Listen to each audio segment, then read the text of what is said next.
तर नमस्कार मित्रांनो, आपण आलो आहोत खाडा या गावात. तर येथे महादेवाचे पुरातन मंदिर आहे. हे मंदिर पूर्ण जुन्या दगडाच्या शिल्पापासून बनलेले आहे आणि हे समोर दिसत आहे हे मोठे जुने दगडापासून बनलेले महादेवाचे मंदिर.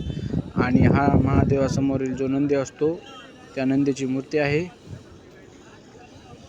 तर आपण आतमध्ये पाहणार आहोत महादेवाची पिंड कशी आहे.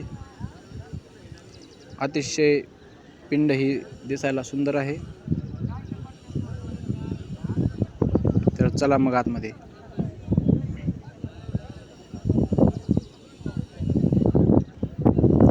हे जे पूर्ण मंदिर खांबांपासून बनलेले आहे. वरती सलाप हे दगडांपासूनच टाकलेलं आहे. आतमध्ये प्रवेश केल्यानंतर उजव्या साईडला हनुमानाची मूर्ती आहे आणि ही डाव्या साईडला ते आपल्याला देवाचं नाव माहीत नाही. तर आपण पाहणार आहोत महादेवाची पिंड.